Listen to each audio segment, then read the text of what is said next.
Thank you, everyone, for being a part of Achieve Your Dreams Summit. And our guest right now, and I'm going to get her name right, Olivia Parr-Rud. Is that right? Did I do it? That's Did I do it right. Oh, I'm You so proud. did. I'm so proud. Well, let me tell you a little bit about Olivia. She is a quantum communication specialist. Wow, that sounds very authoritative. And, oh, you ready for this one? A wisdomologist.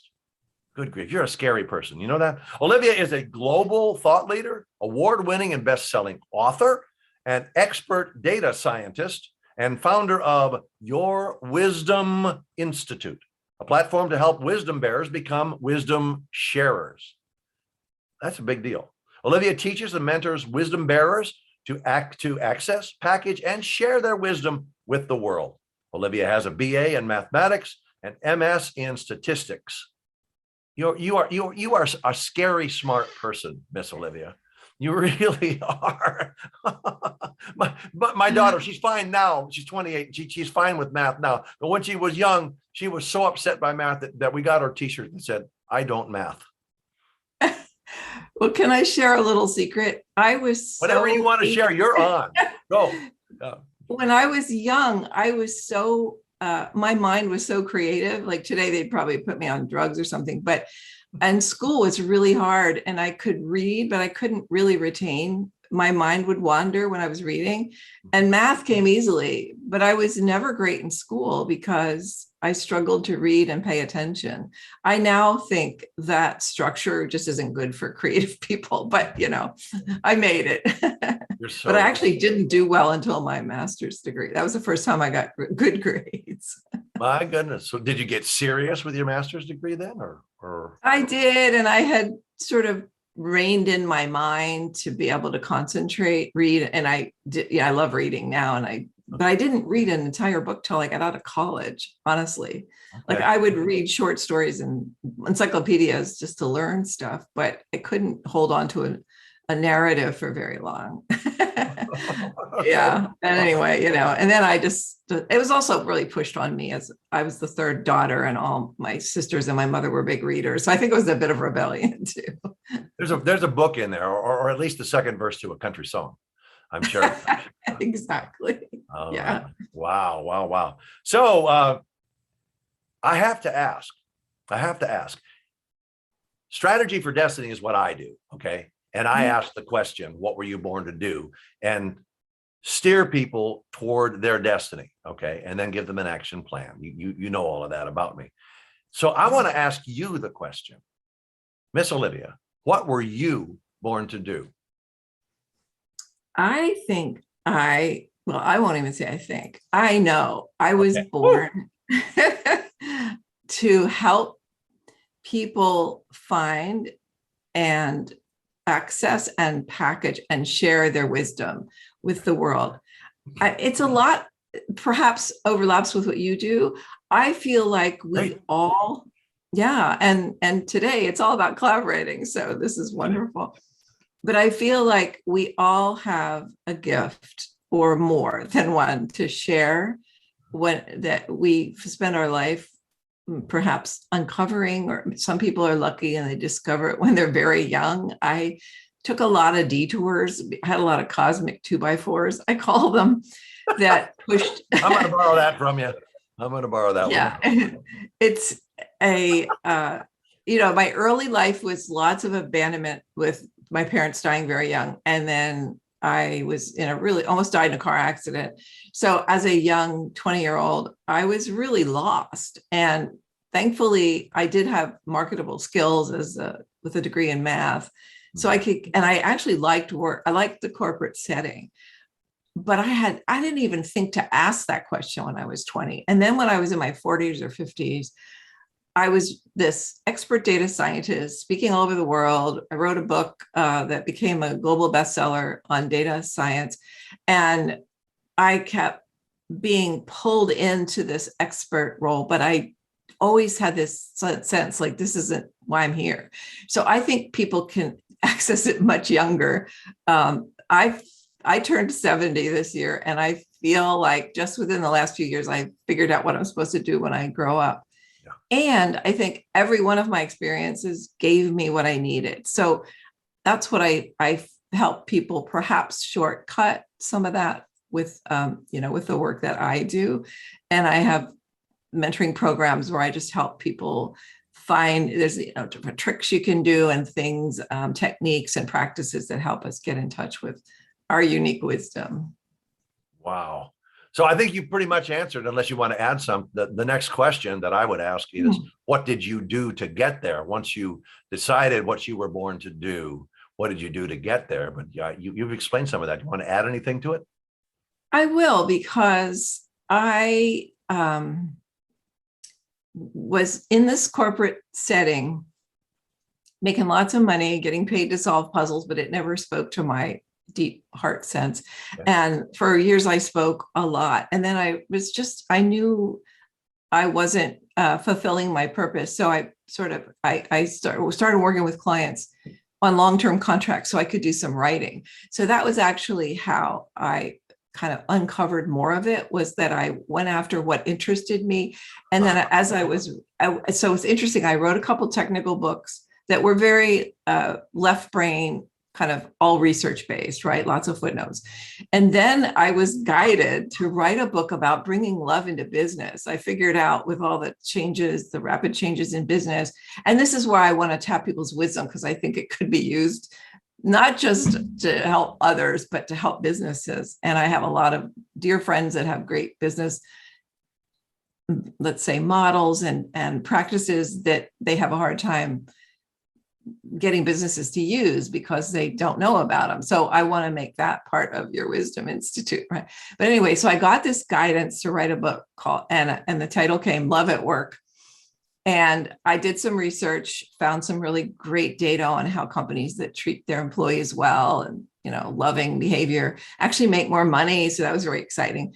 Then I started writing without research. It was like, I just started writing kind of that, some people might call it channeling, but just without thinking. You're channeling you. Yeah, exactly. I feel like I'm tapping my higher self, right? So I just wrote and wrote and wrote, and it was scary because I had no idea if it even made sense. And so that's what I now help my clients do as well, is just how to tap into what it is that wants to come through that we might be blocking, or we don't think we have what it takes, so that's one of the ways. But that was my method for discovering it for myself. And then I came out with this book I actually have here called The Love at Work Method. Oh, there it is. I mean, this is Love at Work. And then the Love at Work Method is more of expansion on the steps in the book. And read I didn't the line. Love at Work. Read the line underneath it. What is the it? essential guide to a life of inspired purpose. Oh, that's so good.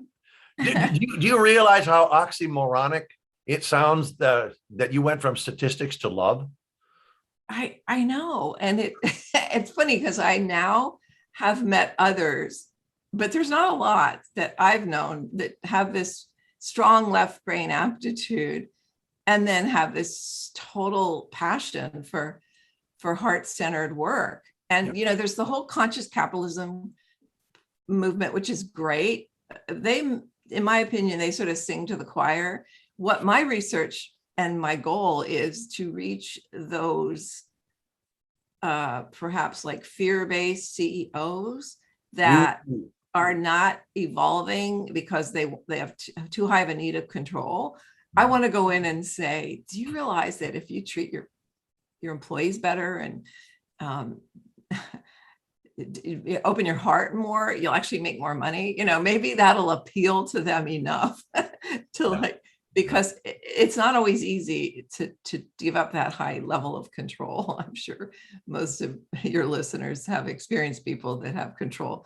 They call them control freaks, right? And it's very hard to give that up, but maybe money could be an incentive. So that's my thing. Well, bringing you in to say what none of the employees can say without being fired, to bring you in to say what is really there, the elephant in the room, or the herd of elephants in the room. I would think that would be very valuable to potential clients and you out there listening in on this, if you have anybody that you know of who's a CEO or a higher up who needs some wisdom, needs to understand that they don't have to have a stranglehold on everything and micromanage everything. No, I'm serious. You contact this lady, and you don't have to know how to pronounce her name correctly, but it's Olivia Parr-Rud. That's R-U-D. All right. Well, it'll be across the bottom for you when she's done here. So delightful stuff, lady, and you're just getting cranked up. I love this. I love it. So the next question, you're getting ahead of me. Okay, you're just getting ahead of me. The next question I'd like to ask is, how does your business fit into your dream? It does. You've explained a lot. Do you want to enhance that at all? Yeah, sure. So initially, I just thought I would consult. I was going to try to teach corporate people better communication skills, and then when I started writing this book and got this whole other idea to actually help everyday people bring their wisdom out and bring that into corporations, that got to be very exciting, and so that was where I headed initially. And then recently I studied and got master certified in NLP. And now I'm creating this like quantum communication, I call it, which takes communication and adds in the element of the quantum field, which is where you can connect energetically to people in the same room or thousands of miles away. And if anybody wants to go to my website, I've got tons of free ebooks that talk about all this stuff. Oh boy. Yeah. And so I, in a way, I feel like I want to serve a broad audience, and I'm not, I know they all say like, find your niche. Yeah. I think I have maybe 2 niches, and the platform is really set up for whoever wants to come and access the wisdom of, I wouldn't say everyday people, but anyone who wants to share wisdom. And I initially got it because I thought, all right, I'm done maybe with my corporate career, but I feel like I still have a lot to offer. Oh, How yeah. many other people that are, and I've met many that, just sit in retirement homes, and there may be people that like that, but I do think there's others that probably have great knowledge and would love to share it either by writing a book or getting on stage or just doing interviews, things like that. So my goal is to get interviews with a lot of people like that and have them available on the Your Wisdom Institute platform. And then I want to reach out to other marginalized populations, like people that have been incarcerated or maybe still are incarcerated, homeless people. Like, think of the survival skills they have that I don't know if I could, survive. So I feel like that once I get everything kind of rolling along, then I'll have fun with bringing in all sorts of wisdom from places that people may not be able to access otherwise. What I have found is that it is exceedingly difficult with most people to get them first to realize that their life experiences, their intellect, all of the bad things and the good things that have happened to them have actually created a reservoir of wisdom that needs to be shared. I have dealt with so many people who say, well, nobody wants to listen to me. I'm not worthy. I'm not worthy. Or there's nothing about me. But just something that people need to understand is that they need to ask themselves, what subject matter do people come to me for? What did they come to me for? And then I just, out of my knowledge and experience, I say, well, blah, blah, blah, blah, blah. And they're, oh, wow. And then they ask more and they ask more. A gentleman named Dan Miller, who is endorsing my course, he's 48 Days to the Work You Love. And he's built a huge business out of that. And whenever anybody comes to him or Joanna, his wife, and they ask a question, or 3 times, they either write a book or they write a course or they do a CD. And they, so people need to you out there, you need to understand that there are things that that you have knowledge of that may be doing what you did for the last 20 years or the 25 years. There are people who need to take that and plug that, your wisdom, your knowledge, into making it work better for what they're doing. They don't have to be entrepreneurs. They don't have to be world shakers and shapers. Mhm. But what if they're really, really good at something that they would love to do? What were you born to do? What's your passion, your vision, your dream? And for you, I mean, you can set these people free. Both of us can. Yeah, I'm so glad we're doing an interview here. This is really cool. Now, I'm super excited. Yeah. Can I just say too that I often say, what do you love? Where do you find yourself giving advice to people? Right. There you go. Same lines. Yeah. I was one of those obnoxious people that would give advice, because I was paid to solve problems in business, and it was especially around my family. I finally figured out and totally get it now that not everybody wants advice, right? Especially unsolicited. Yeah. And that they just want to be heard. And that was a huge wake-up call for me. And then I started learning, okay, some people just talk and they process and then they solve it. And that's actually better, usually. Their solution's usually better. But certainly people who, one of my blogs is, do you love to give advice? Like it's something because we all feel good when we can help others, or at least I think most people do. And that could be a clue to what you're here to share, or your passion, or, your life purpose. Well, I have found over 35 years of doing this and hundreds of people being able to help, is that they a lot of times need some nudging. They need some more knowledge. They're ignorant, not stupid, but ignorant. Just they don't have all the pieces to the puzzle. And I could sit there with them and say, okay, what you said, what do you love doing? What keeps you awake at night? What do you love talking about? What do you love thinking about? And here's a killer. What would you possibly do for the rest of your life that you don't even charge for? You love it so much. And that gets even the most cocooned people to bust out and maybe with a lot of encouragement from me to become a butterfly, because life is based on relationships, communication, and encouragement. Absolutely. And everything else falls under that. And when I'm encouraging you and you're encouraging me, oh yeah, the dopamine just goes. Can I share one of the things that motivates me? Do it. So I had this thought one time. I got really clear why I was here and what I was meant to do, and I couldn't get myself to do it. And then I started having this thought, like all these people they talk about on their deathbed, what do they regret, right? Or that I would go to my, soul life, or pass on, die, and then get to the pearly gates, or however, my life review or whatever. And God, or, whoever would say, okay, we gave you smarts and looks and, all these things that were assets, and you knew why you were there and you didn't do it. And now you have to go back and repeat your life with all those tragedies. And I went, that's like, I know I don't want to have all those cosmic 2x4s again. No. So it's sort of an away from motivation, but it works sometimes for me. Yeah.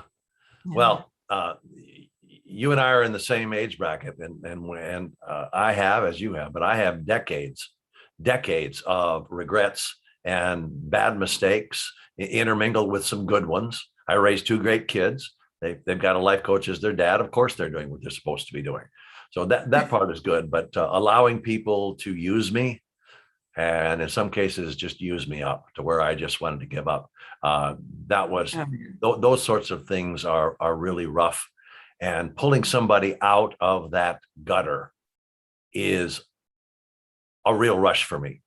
It really is, helping somebody do that. And in my course, I do that. And I tell people, and you'll laugh at this, but I tell people, nobody cares about your dream except you.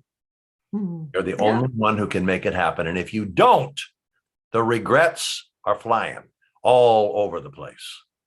You matter. Like, I want people to know that their dreams do have a purpose. Like, they matter. I mean, in the scheme of things. Yes. And the phrase that I use when I finally get to the point where somebody is starting to perk up and maybe think that they have some worth, I'll say, I want you to know this. You have great value.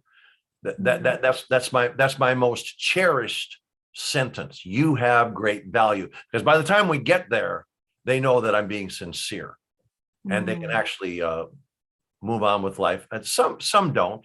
Some are so broken and so down that they stay there, and that's tragic.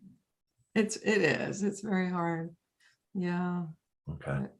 But so I think too, and I'm curious if some of your clients struggle with imposter syndrome. That was big for me, that I kind of rose up the ranks to international fame before I felt even that very confident in the data science world. And then to kind of get established and write 3 books and be sought after, and then say like, oh, but that's not what I'm supposed to do, really. In fact, I was in a meditation one time, and I asked Spirit, like, I said, I really hate the corporate world. Why am I here? And the message I got was so clear. It says, this is where you need to be to learn the skills to do your real work. And it was like 12 more years before I figured out my real work. Oh my gosh. Oh, 12 more years. Oh my gosh. Yeah. Well, you and I are in the same age bracket. So we're, we've got all this wisdom, and it needs to be let out. And that's why I created the course, and that's why you're doing what you're doing. Again, I think it's hilarious. Statistics to love. What a leap that is. My goodness. Yeah. You do have a gift for our viewers, our audience. Can you tell us about that or those or whatever you've got? I call it a wisdom bearer's blueprint. So it goes way beyond an ebook, and it's a really nice map to just help you access, package, and share your wisdom. And if you just go to giftfromolivia.com, we'll have it across the bottom there when okay. We'll have it. Yeah. And well, say it again. Let me know how you like it. Give the Wisdom Bearer's Blueprint. Wisdom Bearer's Blueprint. All right. Good. Yeah. It's like a map to sharing your wisdom. Yes. Okay. All right. Well, what other things about Olivia do you think our audience, our viewers, need to know, especially those who have not lived as long as you have, who have not been through all of the guidance? Perhaps they've been left on a shelf somewhere, or on the back burner, proverbially, or something like that. But or the executive vice president, who is the son of the CEO, and he hates what he's doing, but so much is expected of him that he's had nervous breakdowns, and he wants to do something else, but he doesn't know what that is. I've actually had the joyful experience of working with some of those people. But from your end, what can you say to people who just might have latched on to this video, and they're saying, oh, well, this looks kind of interesting. I'm going to listen to her. Okay, you're on. Well, 2 things. First, I would say really try to tap into your intuition and practice that. And if you need to take a course or watch videos, there's ways you can do that. And there's muscle testing techniques that can help you to tap your intuition, because that's, I feel, is where you'll get the best guidance. And then, just as a hint, perhaps for your client that has in the corporate job and really doesn't want to stay, I invite people to do a little visualization, to go back to their childhood and see what they were doing when they had the most joy, because that's often a clue to why we're here. And it's rarely sitting at a desk all day, right? So, if you loved playing with animals, maybe that's a path, or with children, or music, or photography. There's just all these things that we give up. And so you've mentioned we're in the same age group. I don't know about where you went to school, but where I went to school, we had art and music. I don't even know if they have it anymore in school. I'm a composer, by the way. Oh my gosh. Oh, that's right. So I loved both of those subjects, but I was told, it's not, you can't make a good living. I mean, that may have been my family programming, Sure. but it certainly did sway me. And that's another way I help people bring out their wisdom is I say, did you give up what you always wanted to do to be the responsible one? Because it was really hard to make a living many times following our passion, right? Yeah, So, we I always hear know. about this I know exactly. starving artist.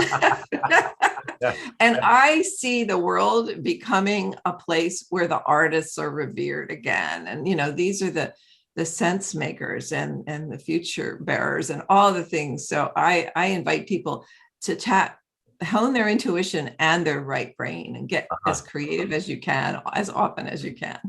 Yes, yes. Well, when the younger generation hears my rock opera, which I'm hoping to get out within the next 2 years, it's going to wake them up. It's going to wake them up. They're going to say, "Oh, this old guy, wow, he's really creative." But then I've been working on it for about 30 years. So watch out. Awesome. Watch out. Well, so I have a podcast called Your Wisdom Matters. And when I get time, I'm going to get you on it so you can talk about that or whatever. Well, music is my life. Music is my life, and that's my passion. But my purpose is Strategy for Destiny. My purpose is to leave nobody behind who has something to share, because our society is so messed up. We've got to have some voices of true wisdom, not just, they think they're wise and try to quell all the anger that is in our society nowadays. It's just like, don't you have anything, like you said, don't you have any joy? Don't you have anything that brings you joy? Yeah. Ranting and raving on Twitter, that brings me joy. Oh, really? I don't think so. Yeah. Not long term. Wow. And hope. I want people to have hope because the future is very bright, I feel. Yes. Yeah. And I will say this, that the book, Strategy for Destiny, What Were You Born to Do, that became the course. A dear friend of mine for 30 some years, Dave Ramsey, is a financial wizard, and he's amazing, known all over the world for his financial advice. And he was coaching me on the course and getting the course out instead of just the book. And it makes a lot of difference when I have something that I can give to people. I'm working right now. I'm working on possibly a 501c3 so I can give the book away. Wouldn't that be fun? Yeah, that'd be fun. Yeah, but I want to get on your podcast. I want to talk about music, because that is definitely my passion. And in the 70s, when you couldn't make any money, my band traveled all over the world and sang and entertained people all over the world, especially the U.S. troops. We did USO shows. It was great. That's fabulous. Yeah. You were very blessed, as were the troops. They were, because the girls in the band were knockouts beside being extremely talented. I made sure of that. So they weren't looking at you. No, they have no idea what I look like. No, not at all. No. So and I was the front man, so I told all the jokes, and they still weren't listening to me. They were just looking at the girls. It was fun. And what? I said, can you blame them? Well, no. Absolutely. Well, let me ask you this. Okay. I love this one. And you're the perfect person to answer this question that in a way that will definitely impact people.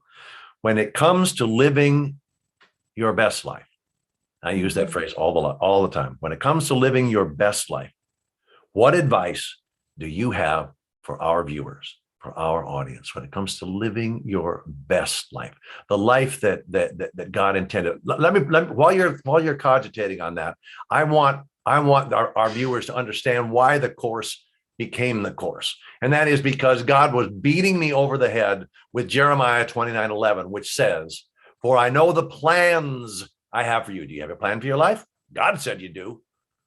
"So I know the plans I have for you, declares the Lord, plans to prosper you Really? A Christian can prosper? Plans to prosper you and not to harm you. Plans to give you hope. You mentioned that. Plans to give you hope and a future. If you're not in the future that you need to be, if you're not guiding yourself or having somebody help guide you to the future that's supposed to be yours, the one you've been hoping for, but we're afraid to, you need to do something. You need to change something. You need to do something to make it happen. And I firmly believe that you can do that. You can help people with that. I believe I can too.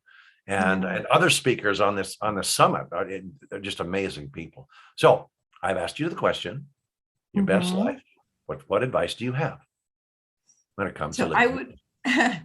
I would invite people to imagine very specifically what their perfect day looks like, what their perfect week, and actually all the way out to the perfect year. So describe where you're living, who you're living with, what you're doing during the day, how many hours are you working or playing or spending in nature, how many weeks out of the month you want to work, how many months out of the year, and get really, really clear on that, where you feel excitement and joy around what you've written out. And then watch, because to me, that's a shopping list for our angels to say, I'm attracting what I need to make this happen. And then watch what shows up. And if you feel drawn to do something, to try something, try it. If it's launching a course or a podcast or writing or whatever it is. Yeah. And then I feel as though if you keep having blocks get in the way, look at what's perhaps in your unconscious, work with someone perhaps to clear that, or maybe it's just not the right direction and try something else, but just keep moving forward and fail fast and keep moving, because the joy really is in the doing. The destination is great, but we really want to live in the present and be in our joy all the time. Yeah. Well, when people get to the point where they're at a crossroads, where they're in a midlife transition, especially, they need guidance. I know I did, and I got very, very little of it. I became the guidance person. I became the mentor instead of having mentors. It's always been a tough spot in my life, is that I didn't have any mentors.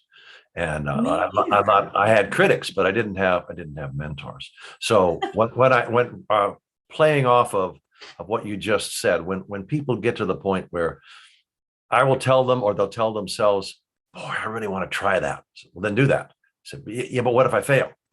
And you know what I'm going to say, but what if you don't? What if you succeed? And you know, when you need an attorney, go to an attorney. When you need a doctor, you go to a doctor. When you need someone to help you with what you're doing in life and what you're supposed to be doing, what you were meant to do, born to do, Olivia, with the weird last name. Yeah, Olivia. Well, and can I add that a lot of the people that I follow that are business trainers around these kinds of businesses, they all had failures in the beginning. So even if you fail, just keep going, because that's how you get better, right? So, yeah. I mean, at my age, to be starting a bunch of things, it's pretty amazing. But I have my family thoroughly behind me. My wife of 45 years, she's, go for it, Rick. She's the supreme encourager, and she's full of wisdom. And sometimes I get a little upset because her wisdom, it kind of upsets my wisdom and shows me that her wisdom is better than my wisdom. Yeah. So anyway, well, anything more you want to add? This has been jam-packed. I hope that our viewers, our audience, all of you out there, have thoroughly enjoyed Miss Olivia and our tete-a-tete here. So any last words? Any closing remarks? My closing remarks are usually what I said earlier, which is just really try to tap in and find your own guidance and your own intuition, and then trust it, keep honing and working with that. And then you'll start to get much more assurance about the direction to go to fulfill your destiny. I'm gonna, because we do have a few minutes here, I'm gonna ask you this. How do you approach getting people to trust themselves? That's so huge. It's been so huge with me, getting people to trust themselves. They don't trust other people. And why should they trust themselves, especially when it comes to decision making? What would you say to that? If I were working with someone who really couldn't trust themselves at all, I would probably do a family history and really see if there's things in their unconscious that are really keeping them from trusting themselves. A lot of times when children are told that what they know to be true isn't true, they start to doubt themselves. So a lot of times it can just be early unconscious programming, and there's ways to work through that.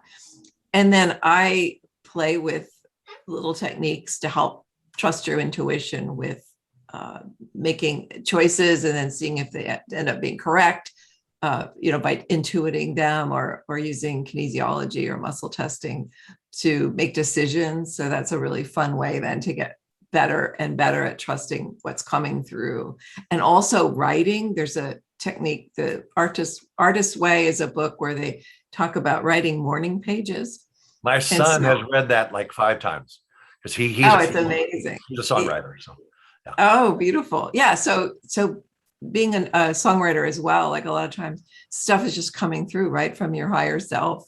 Yep. And so if you get up first thing in the morning, don't think, don't do anything, just have a pen and pad next to the bed and just start writing. You could just even start writing. Like I did this where I was really blocked and I just kept putting down, I am writing. I just kept writing that. And then all of a sudden stuff started coming and I didn't know where it was coming from. I mean, I do now, but it wasn't like I was thinking about it. It was just it's coming. And then I'd read it later. I go, oh, that's pretty good, And so it's a matter of just making it a habit.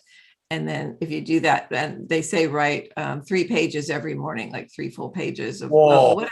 It could even be gibberish, longhand. And then do it every day and just see what happens. It's a fun way to tap in, get past all the blocks. Can you do 3 pages on your phone? Yeah. Yeah. I think the actual handwriting part of it is significant. I do too. It actually accesses a part of the brain that we don't get from typing. So that's why I like it. Just don't ask millennials to use cursive. Yeah, that's so sad because that's actually a brain training. Cursive is so I would encourage, actually, if people don't know how to learn cursive, train yourself to do cursive. It can be really fun and healing. YouTube videos on cursive writing, not cursing, cursive writing. Yes. Good distinction. All righty. Any other nuggets, or have we picked your brain enough here today? I think my brain's pretty well picked. Okay. All right. Well, I do hope that people will take to heart the fact that you want to help them, and that you're extremely capable of helping them. And I know I'm going to be contacting you when I have questions and concerns. Just say, okay, Miss Statistic Love, how would you handle this? Yeah. It's good. Good to have a partner in crime. All righty. Well, are you ready to sign off? Yeah. So thank you again. This has been Achieve Your Dream Summit with Olivia Parr-Rud. Rud. You got it. It does not roll off my tongue. The Norwegian name. All righty. And anyway, remember that if you're watching this for the first time, that you can get the upgrade, and then you purchase the upgrade, and then you get all of the videos for life. That's pretty cool. So, all righty. Well, signing off. Smile pretty.